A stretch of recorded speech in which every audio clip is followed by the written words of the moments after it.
Hello viewers.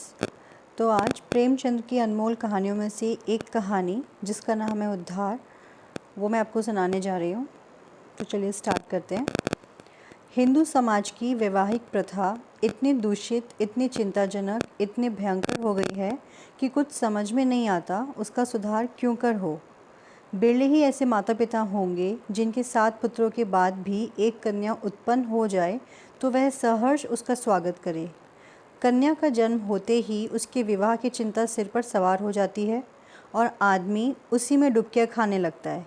अवस्था इतनी निराशामय और भयानक हो गई है कि ऐसे माता पिताओं की कमी नहीं है जो कन्या की मृत्यु पर हृदय से प्रसन्न होते हैं, मानो सिर से बाधा टली।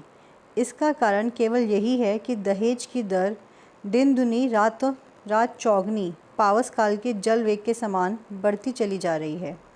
जहाँ दहेज की सैकड़ों में बातें होती थी, वहाँ अब हज़ारों तक नौबत पहुँच गई है। अभी बहुत दिन नहीं गुजरे कि 1 या 2 हज़ार रुपये दहेज केवल बड़े घरों की बात थी। छोटी छोटी शादियाँ 500 से 1000 तक तय हो जाती थी, पर अब मामूली विवाह भी 3-4 हज़ार के नीचे नहीं तय होते। खर्च का तो ये हाल है और शिक्षित समाज की निर्धनता और दरिद्रता दिनों दिन बढ़ती जाती है। इसका अंत क्या होगा ईश्वर ही जाने। बेटे 1 दर्जन भी हो तो माता पिता को चिंता नहीं होती। वह अपने ऊपर उनके विवाह भार को अनिवार्य नहीं समझता। यह उसके लिए कंपल्सरी विषय नहीं, ऑप्शनल विषय है। होगा तो कर देंगे, नहीं तो कह देंगे बेटा खाओ कमाओ, समाई हो तो विवाह कर लेना।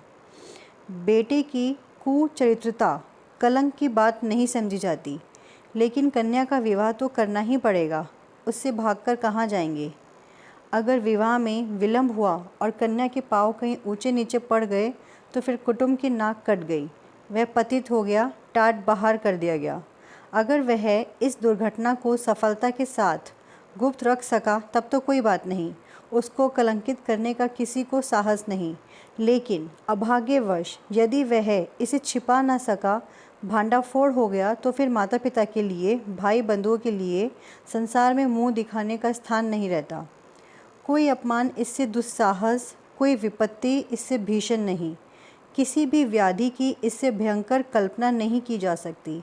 लुत्फ़ तो ये है कि जो लोग बेटियों के विवाह की कठिनाइयों को भोग चुके होते हैं, वही अपनी बेटों की विवाह के अवसर पर बिल्कुल भूल जाते हैं कि हमें कितनी ठोकरें खानी पड़ी थी। ज़रा भी सहानुभूति नहीं प्रकट करते, बल्कि कन्या के विवाह में तावान उठाया था उसे चक्रवृद्धि ब्याज के साथ बेटे के विवाह में वसूल करने पर कटिबद्ध हो जाते हैं। कितने ही माता पिता इस चिंता में घुलकर अकाल मृत्यु को प्राप्त हो जाते हैं। कोई संन्यास ग्रहण कर लेता है, कोई बूढ़े के गले कन्या को मढ़कर अपना गला छुड़ाता है। पात्र कुपात्र के विचार करने का मौका कहाँ, ठेलम ठेल हैं। मुंशी गुजारी लाल ऐसे ही हतभागी पिताओं में थे। जो उनकी स्थिति बुरी न थी, 200-250 रुपये महीने वकालत से पीट लेते थे, पर खानदानी आदमी थे, उदार हृदय। बहुत किफ़ायत करने पर भी माकूल बचत ना हो सकती थी। संबंधियों का आदर सत्कार ना करे तो नहीं बनता, मित्रों की खातिरदारी ना करे तो नहीं बनता। फिर ईश्वर के दिए हुए 2-3 पुत्र थे, उनका पालन पोषण, शिक्षण का भार था। क्या करते। पहली कन्या का विवाह उन्होंने अपनी हैसियत के अनुसार अच्छी तरह किया और दूसरी पुत्री का विवाह टेढ़ी खीर हो रहा था। ये आवश्यक था कि विवाह अच्छे घराने में हो, अन्यथा लोग हंसेंगे और अच्छे घराने के लिए कम से कम 5000 का तखमीना था। उधर पुत्री सयानी होती जाती थी। वह अनाज जो लड़के खाते थे वह भी खाती थी, लेकिन लड़कों को देखा तो जैसे सूख का रोग लगा हो और लड़की शुक्ल पक्ष का चांद हो रही थी। बहुत दौड़ धूप करने पर बेचारे को एक लड़का मिला। बाप आबकारी के विभाग में 400 रुपये का नौकर था, लड़का भी सुशिक्षित। स्त्री से आकर बोले, लड़का तो मिला और घर बार एक भी काटने योग्य नहीं, पर कठिनाई यही है कि लड़का कहता है मैं अपना विवाह ना करूँगा। बाप ने कितना समझाया, मैंने कितना समझाया, औरों ने समझाया, पर वह टस से मस नहीं होता। कहता है मैं कभी विवाह नहीं करूँगा। समझ में नहीं आता विवाह से क्यों इतनी घृणा करता है। कोई कारण नहीं बतलाता, बस यही कहता है मेरी इच्छा। माँ बाप का इकलौता लड़का है, उनकी परम इच्छा है कि इसका विवाह हो जाए, पर करे क्या। यो उन्होंने फलदान तो रख लिया है, पर मुझसे कह दिया है कि लड़का स्वभाव का हठीला है, अगर ना मानेगा तो फलदान आपको लौटा दिया जाएगा। स्त्री ने कहा, तुमने लड़के को एकांत में बुलाकर पूछा नहीं? गुलजारी लाल, बुलाया था, बैठा रोता रहा, फिर उठकर चला गया। तुमसे क्या कहूँ, उसके पैरों पर गिर पड़ा, लेकिन बिना कुछ कहे उठकर चला गया। स्त्री, देखो इस लड़की के पीछे क्या क्या झेलना पड़ता है। गुलजारी लाल, कुछ नहीं, आजकल के लौंडे सैलानी होते हैं।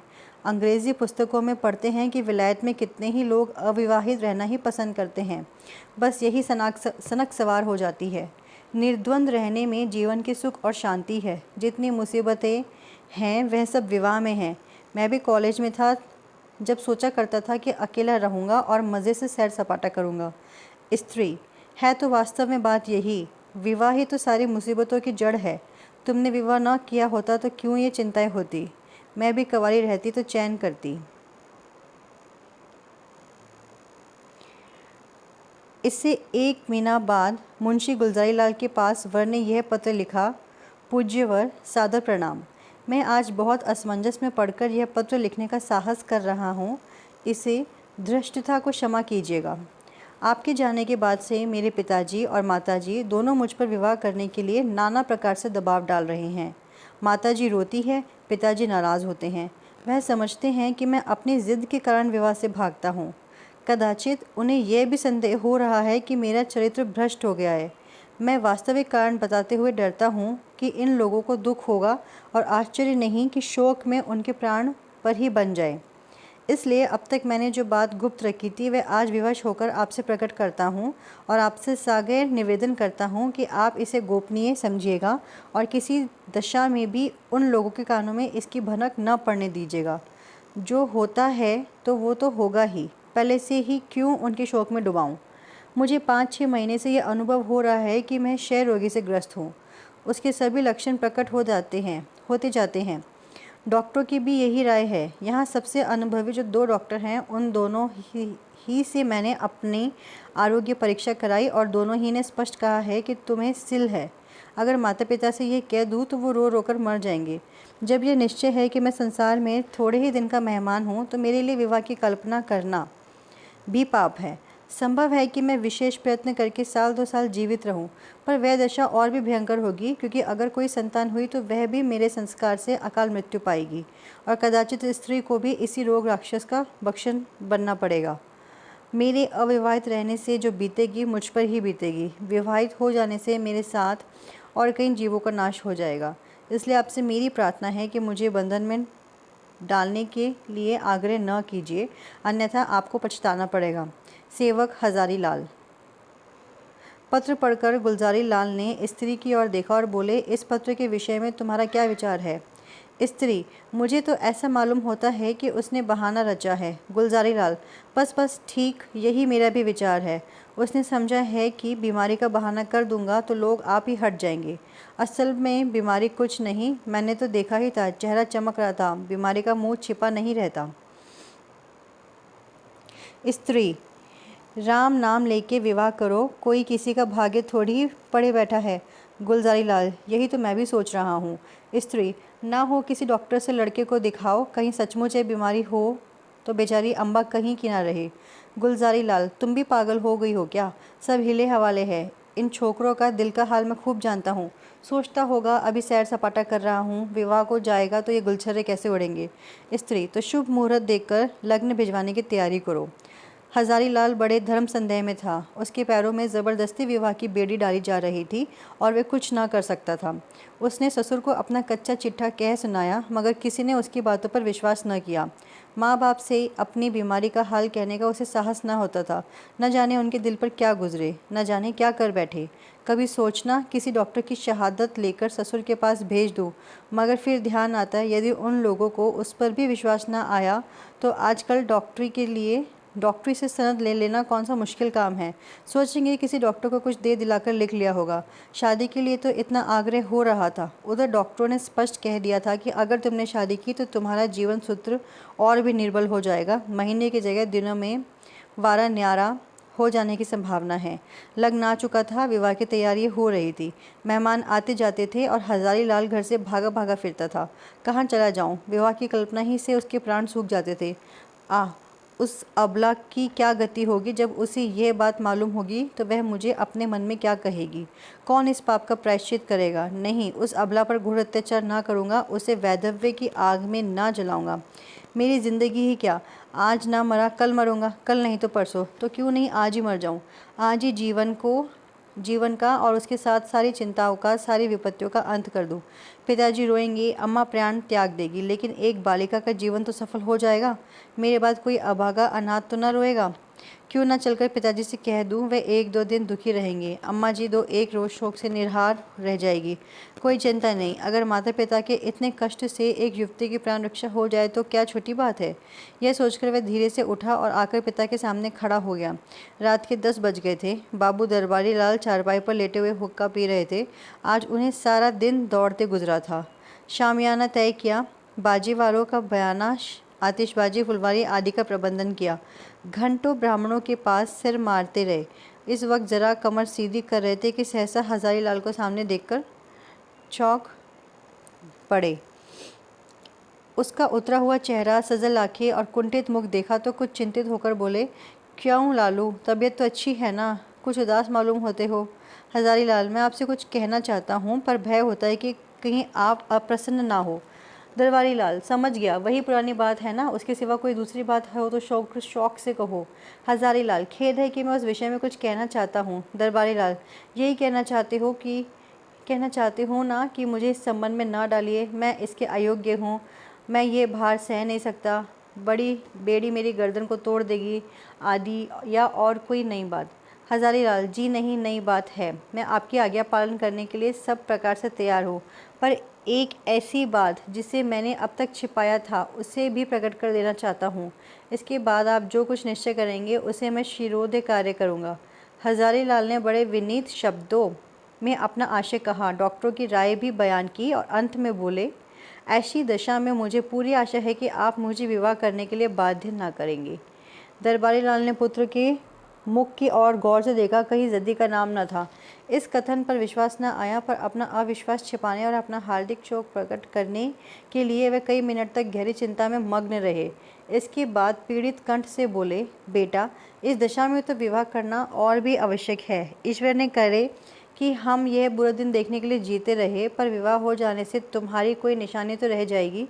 ईश्वर ने कोई संतान दे दी तो वह हमारे बुढ़ापे की लाठी होगी, उसी का मुंह देख देख कर दिल को समझाएंगे। जीवन का कुछ आधार तो रहेगा, फिर आगे क्या होगा ये कौन कह सकता है। डॉक्टर किसी भी कमर रेखा तो नहीं पड़े होते, ईश्वर की लीला अपरंपार है, डॉक्टर उसे नहीं समझ सकते। तुम निश्चित होकर बैठो, हम जो कुछ करते हैं करने दो, भगवान चाहेंगे तो सब कल्याण ही होगा। हजारी लाल ने इसका कोई उत्तर नहीं दिया। आंखें डबडबा आई, कंठावरोध के कारण मुंह तक न खोल सके। चुपके से आकर अपने कमरे में लेट रहा। 3 दिन और गुजर गए, पर हजारी लाल कुछ निश्चय न कर सका। विवाह की तैयारियां पूरी हो गई थी। आंगन में मंडप गड़ गया था। दाल गहन सुंदकों में रखे जा चुके थे। मंत्रियों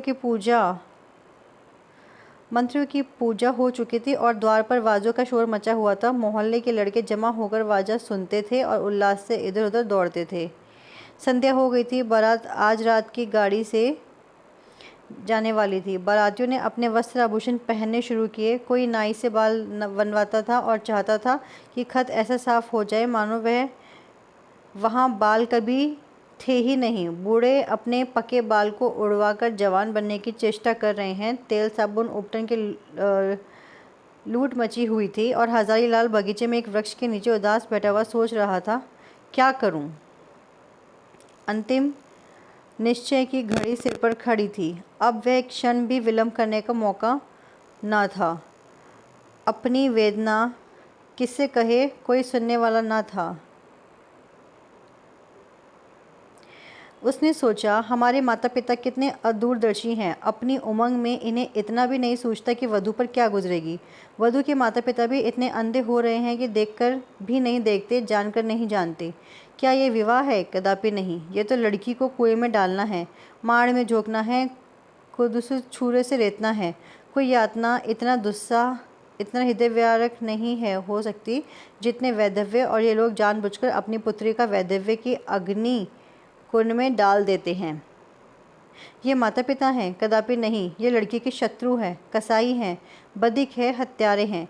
क्या इनके लिए कोई दंड नहीं? जो जानबूझकर अपनी प्रिय संतान के खाने से अपने हाथ रंगते हुए, उसके लिए कोई दंड नहीं? समाज भी उन्हें दंड नहीं देता, कोई कुछ नहीं करता। हाय हाय, यह सोचकर हजारीलाल उठा और एक और चुपचाप चल दिया। उसके मुख पर तेज छाया हुआ था। उसने आत्म बलिदान से इस कष्ट को निवारण करने का दृढ़ संकल्प कर लिया था। उसे मृत्यु का लेश मात्र भी भय न था। वह उस दिशा को पहुंच गया था जब सारी आशाएं मृत्यु पर ही अवलंबित हो जाती है। उस दिन से फिर किसी ने हजारीलाल की सूरत नहीं देखी। मालूम नहीं ज़मीन खा गई या आसमान। नदियों में जाल डाले गए, कुएं में बांस पड़ गए, पुलिस में हुलिया गया, समाचार पत्रों में विज्ञप्ति निकाली गई, पर कहीं पता न चला। कई हफ्तों के बाद छावनी रेलवे स्टेशन से 1 मील पश्चिम की ओर सड़क पर कुछ हड्डियां मिली। लोगों का अनुमान हुआ कि हजारीलाल ने गाड़ी के नीचे दबकर जान दी, पर निश्चित रूप से कुछ न मालूम हुआ। भादों का महीना था और तीज का दिन। घरों में सफाई हो रही थी। सौभाग्यवती रमणियां 16 श्रृंगार किए गंगा स्नान करने जा रही थी। अम्बा स्नान करके लौट आई थी और तुलसी के कच्चे चबूतरों के सामने खड़ी वंदना कर रही थी। पति गृह में उसे ये पहली ही तीज थी। बड़ी उमंग से व्रत रखा था। सहसा उसके पति ने अंदर आकर उसे सहसा नेत्र से देखा और बोला, मुंशी दरबारी लाल तुम्हारे कौन होते हैं? ये उनके यहाँ से तुम्हारे लिए तीज पठाने आए हैं, अभी डाकिया दे गया है। यह कहकर उनसे एक पार्सल चारपाई पर रख दिया। दरबारी लाल का नाम सुनते ही अम्बा की आंखें सजल हो गई। वह लपकी हुई आई और पार्सल को हाथ में लेकर देखने लगी, पर उसकी हिम्मत न पड़ी कि उसे खोले। पिछली स्मृतियाँ जीवित हो गई। हृदय में हजारी लाल के प्रति श्रद्धा का एक उद्गार सा उठ पड़ा। हाँ, ये उसी देवात्मा का आत्म बलिदान का पुनीत फल है कि मुझे ये दिन देखना नसीब हुआ। ईश्वर उन्हें सद्गति दे। वे आदमी नहीं, देवता थे जिसने मेरे कल्याण के निमित्त अपने प्राण तक संपर्क कर दिए। पति ने पूछा, दरबारी लाल तुम्हारे चाचा हैं? अम्बा, हाँ। पति, इस पत्र में हजारी लाल का नाम लिखा है, ये कौन है? अम्बा, ये मुंशी दरबारी लाल के बेटे हैं। पति, तुम्हारे चचेरे भाई? अम्बा, नहीं, मेरे परम दयालु, उद्धारक, जीवनदाता, मुझे अथाह जल में डूबने से बचाने वाले, मुझे सौभाग्य का वरदान देने वाले। पति ने इस भाव से कहा मानो कोई भूली हुई बात याद आ गई हो। मैं समझ गया, वास्तव में वे मनुष्य नहीं, देवता थे। Thank you.